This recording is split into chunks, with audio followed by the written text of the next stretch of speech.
India will increase its presence in the Arctic. Foreign Minister Salman Khurshid, who reviewed the Indian research station in the Arctic Circle along with his Norwegian counterpart, said that research there was of vital importance to the country's interests and that India is in the process of expanding the Indian presence in the region. An exclusive report from the Arctic Circle. The Arctic ice is melting and it's doing so faster than expected.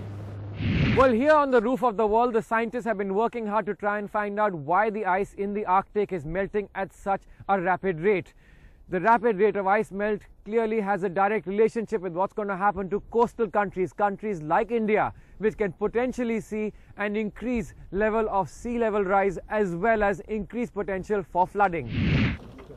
Worried with the pace of climate change and its implications, the Indian government plans to expand on its ongoing research at Himadri and increase its funding at least 4 times. The Indian Research Centre opened up in 2008 in Ny Alesund and is currently only manned by scientists working in batches for 40 days. We need to enhance the numbers that we have here and add to the efforts that we are making. It has been shown that the climate of the Arctic and the North Atlantic affects the Indian monsoon. Indian monsoon is the backbone of Indian economy. So to understand the governing factors of Indian monsoon, we have to understand the climate of the Arctic, that how it is varying. Norway, which administers Ny Alesund, the last northern permanently manned settlement on the planet, and an independently governed territory outside the EU, says it wants to see greater Indian participation. India is playing an important role in the international climate discussions. When I was here last, it was together with Dr. Pachauri. So India's role in this is well recognized. And of course the climate binds us together, whether you are living close to the Himalayas or up here. We are seeing the same thing, namely that the world is changing very fast and we have to do something about it. Initially a coal mining town during the First World War, Ny Alesund was abandoned in 1929.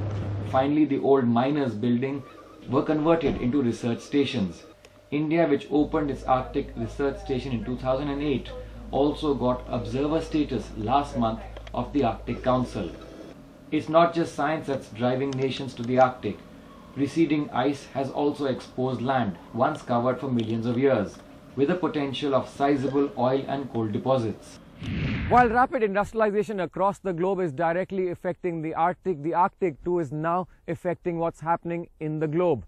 And while scientists can at best give us estimates as to how fast this change is taking place, it's going to take a lot more political will to try and reduce the pace of global climate change. In the Arctic, with Fahad, Siddharth Pandey for NDTV.